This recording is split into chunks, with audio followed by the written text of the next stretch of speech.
Hi dears, അസ്സലാമു അലൈക്കും, welcome back. ഇന്നൊരു സ്പെഷ്യൽ ബിരിയാണിയാണ് തയ്യാറാക്കിയെടുക്കുന്നത്. ഹെൽത്തി ആയിട്ടുള്ളൊരു ബിരിയാണി, ഡയറ്റൊക്കെ ചെയ്യുന്നവർ മസ്റ്റായിട്ട് ട്രൈ ചെയ്യേണ്ട ഒരു അടിപൊളി ബിരിയാണി കേട്ടോ. അപ്പോൾ ഇതിനായിട്ട് ഞാൻ ഇതിൻ്റെ മസാലയാണ് റെഡിയാക്കി എടുക്കുന്നത്. ഇതിനായിട്ട് ആവശ്യത്തിനുള്ള വെളിച്ചെണ്ണ ഒഴിച്ച് കൊടുത്തിട്ടുണ്ട്. ഇതിലോട്ട് നന്നായിട്ട് ചോപ്പ് ചെയ്തെടുത്തിട്ടുള്ള സവാള ചേർത്ത് കൊടുക്കുന്നുണ്ട്. ഞാനിവിടെ ബീഫ് വെച്ചിട്ടാണ് കേട്ടോ തയ്യാറാക്കി എടുക്കുന്നത്.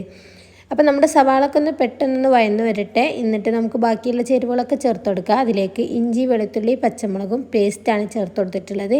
മൂന്നും കൂടിയും അരച്ചെടുത്തതാണ്. അതോടെ ചേർത്തിട്ട് നന്നായിട്ടൊന്ന് മിക്സ് ചെയ്ത് കൊടുക്കുക. അപ്പോൾ എല്ലാവരും ഇങ്ങനെ ബിരിയാണിയൊക്കെ കഴിക്കുമ്പോൾ നമ്മൾ ഡയറ്റൊക്കെ ചെയ്യുന്നവർക്കും ബിരിയാണിയൊക്കെ കഴിക്കണ്ടേ. അപ്പോൾ ഡയറ്റൊക്കെ ചെയ്യുന്നവർക്ക് എന്തായാലും ട്രൈ ചെയ്ത് നോക്കാൻ പറ്റുന്നൊരു ബിരിയാണിയാണ് കേട്ടോ. അപ്പോൾ ഇതിലോട്ട് ഞാൻ ആവശ്യത്തിനുള്ള ഉപ്പ് ചേർത്ത് കൊടുത്തിട്ടുണ്ട്. നമ്മുടെ ഈ ഒരു സവാളയിലേക്ക് ആവശ്യമായിട്ടുള്ള ഉപ്പ് മാത്രം ചേർത്താൽ മതി കേട്ടോ. ഉപ്പ് ചേർത്ത് നന്നായിട്ടൊന്ന് മിക്സ് ചെയ്ത് കൊടുത്തിട്ടുണ്ട്. ഇനി ഇതിലോട്ട് തക്കാളി ചേർത്ത് കൊടുക്കുക. 3 സവാളയാണ് നമ്മൾ എടുത്തിട്ടുള്ളത്. അതുപോലെ തന്നെ 3 തക്കാളിയും എടുത്തിട്ടുണ്ട്. നന്നായിട്ട് പഴുത്തിട്ടുള്ള തക്കാളിയാണ് എടുത്തിട്ടുള്ളത്. ഇനി നന്നായിട്ടൊന്ന് മിക്സ് ചെയ്തെടുക്കുക. ഇത് ഏകദേശം 800 ഗ്രാമോളം ബീഫാണ് കേട്ടോ ഉള്ളത്. ഇനി ഇതിലോട്ട് മസാല പൗഡർ ചേർത്ത് കൊടുക്കുക. 2 ടീസ്പൂൺ മല്ലിപ്പൊടി ചേർത്ത് കൊടുക്കുന്നുണ്ട്. എരിവിന് ആവശ്യമായിട്ടുള്ള കുരുമുളക് പൊടി ചേർത്ത് കൊടുക്കുന്നുണ്ട്. ഇതിലോട്ട് മുളക് പൊടി ഒന്നും യൂസ് ചെയ്യൂല കേട്ടോ. അതുപോലെ തന്നെ കറിവേപ്പിലൻ്റെ പൗഡറാണ് ഒരു 1/2 ടീസ്പൂൺ ചേർത്ത് കൊടുത്തത്. പിന്നെ ഗരം മസാല പൗഡറും 1 ടീസ്പൂൺ ചേർത്ത് കൊടുത്തിട്ടുണ്ട്. എന്നിട്ട് നന്നായിട്ടൊന്ന് മിക്സ് ചെയ്ത് കൊടുക്കുന്നുണ്ട്. ഇനി ഇതിലോട്ട് ഒരു 1/4 കപ്പോളം നല്ല പുളിയുള്ള തൈര് തന്നെയാണ് ഒഴിച്ചു കൊടുത്തിട്ടുള്ളത്. എന്നിട്ട് നന്നായിട്ട് വീണ്ടും മിക്സ് ചെയ്തെടുക്കുക. ഇനി നമ്മൾ ഇതിലോട്ട് ചേർത്ത് കൊടുക്കുന്നത് വളരെ കുറച്ച് മല്ലിയിലയും അതുപോലെ തന്നെ പുതിനയിലയാണ്. പുതിനയില വളരെ കുറച്ച് മാത്രം ചേർത്തെടുത്താൽ മതി കേട്ടോ.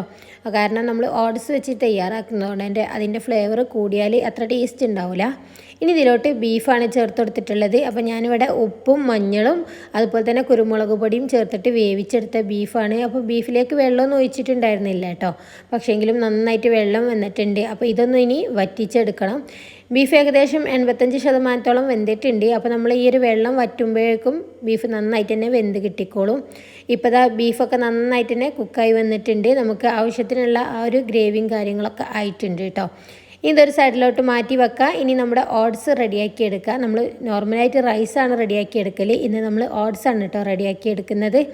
അപ്പോൾ ആദ്യം തന്നെ കുറച്ച് വെളിച്ചെണ്ണ ഒഴിച്ചു കൊടുത്തിട്ടുണ്ട്. ഇതിലോട്ട് ഏലക്കായ, പട്ട, ഗ്രാമ്പു എല്ലാം ചേർത്ത് കൊടുത്തിട്ടുണ്ട്. 1 ടേബിൾ സ്പൂൺ ഓയിൽ ഒഴിച്ചെടുത്താൽ മതി കേട്ടോ. ഇതിലോട്ട് 1 കപ്പ് അളവിൽ ഓട്സാണ് എടുത്തിട്ടുള്ളത്. ഇനി ഇത് നന്നായിട്ടൊന്ന് റോസ്റ്റ് ചെയ്തെടുക്കണം. കുറച്ച് സമയം ഇട്ടിട്ട് തന്നെ റോസ്റ്റ് ചെയ്തെടുക്കണം കേട്ടോ. ഒരു 5 മിനിറ്റൊക്കെ ചെറിയ തീയിൽ വെച്ചിട്ട് റോസ്റ്റ് ചെയ്തെടുക്കുക. കാരണം നമ്മുടെ ഈ ഒരു ഓട്സ് തമ്മിലൊട്ടി പിടിക്കാതെ നന്നായിട്ട് സെപ്പറേറ്റ് ആയിട്ട് കിട്ടാൻ വേണ്ടിയിട്ടാണ് ഇങ്ങനെ റോസ്റ്റ് ചെയ്തെടുക്കുന്നത്. 1 കപ്പ് ഓട്സിലേക്ക് 1/2 കപ്പ് വെള്ളമാണ് ഞാനിവിടെ എടുത്തിട്ടുള്ളത്. അപ്പോൾ വെള്ളത്തിൻ്റെ അളവൊക്കെ നിങ്ങൾ എടുക്കുമ്പോൾ നോക്കിയിട്ട് ചേർക്കുക കേട്ടോ. ഇതിലോട്ട് നമ്മുടെ ഓട്സിലോട്ട് ആവശ്യമായിട്ടുള്ള ഉപ്പ് ചേർത്ത് കൊടുത്തിട്ട് കുറേശ്ശെ വെള്ളം ഒഴിച്ചിട്ട് വേണം ഇതേപോലെ മിക്സ് ചെയ്തെടുക്കാൻ. മൊത്തത്തിൽ വെള്ളം ഒഴിച്ചിട്ട് വേവിച്ചെടുക്കരുത്. അങ്ങനെ ആകുമ്പോൾ മൊത്തം കുഴഞ്ഞ പരുവത്തിലായി പോവും. ഇതേപോലെ കുറേശ്ശെ വെള്ളം ഒഴിച്ചിട്ട് നമുക്കിത് കുക്ക് ചെയ്തെടുക്കാം. ഓൾറെഡി നമ്മൾ ഒരുപാട് സമയം ഇത് റോസ്റ്റ് ചെയ്തെടുത്തതുകൊണ്ട് തന്നെ അപ്പം തന്നെ ഏകദേശം കുക്കായിട്ടുണ്ടാവും. ഇതേപോലെ നമ്മൾ വെള്ളം ഒഴിച്ചിട്ട് നന്നായിട്ട് ഇതേപോലെ ഒന്ന് മിക്സാക്കി കൊടുക്കുക. നമ്മളിവിടെ 1/2 കപ്പ് വെള്ളമാണ് എടുത്തിട്ടുണ്ടായിരുന്നത്. ഇപ്പോൾ അത് മൊത്തത്തിൽ ഞാൻ ഒഴിച്ചെടുത്തിട്ടുണ്ട്. എന്നിട്ട് നന്നായിട്ട് മിക്സ് ചെയ്തെടുക്കുക. ഇപ്പോൾ നമ്മൾ ഒഴിച്ചിട്ടുള്ള വെള്ളമൊക്കെ നന്നായിട്ട് ഇങ്ങനെ ഡ്രൈ ആയി കിട്ടിയിട്ടുണ്ട്. എങ്കിലും നമ്മുടെ ഈ ഒരു ഓട്സ് ഒന്നും കൂടി ഒന്ന് സോഫ്റ്റായിട്ട് കിട്ടാനുണ്ട്. അപ്പോൾ നമുക്ക് ഒരു 5 മിനിറ്റ് ചെറിയ തീയിൽ ഇതൊന്ന് അടച്ച് വെക്കാം കേട്ടോ. അപ്പോൾ നമ്മുടെ ഓട്സ് നല്ല സോഫ്റ്റായിട്ട് എന്നാൽ അങ്ങോട്ടും ഇങ്ങോട്ടും ഒട്ടി പിടിക്കാതെ നല്ല പെർഫെക്റ്റ് ആയിട്ട് തന്നെ കിട്ടും കേട്ടോ. അപ്പോൾ ഇത്രയും മതി. ഇനി നമുക്ക് ഫ്ലെയിം ഓഫ് ചെയ്യാം. ഇത് തണുത്ത് വരുമ്പോൾ നന്നായിട്ട് ഇങ്ങനെ സെപ്പറേറ്റ് ആയിട്ട് കിട്ടും കേട്ടോ. ഇപ്പോൾ നമ്മുടെ ഓട്സും അതുപോലെ ബീഫും ഒക്കെ റെഡി ആയിട്ടുണ്ട്. ഇനി നമുക്ക് ദം ചെയ്തെടുക്കാം. ഞാൻ ഇതേപോലെ ഒരു കുഞ്ഞ് മൺചട്ടിയാണ് കേട്ടോ എടുത്തിട്ടുള്ളത്. ഇതിലോട്ട് നമ്മുടെ ബീഫിൻ്റെ മസാല വെച്ച് കൊടുക്കുന്നുണ്ട്.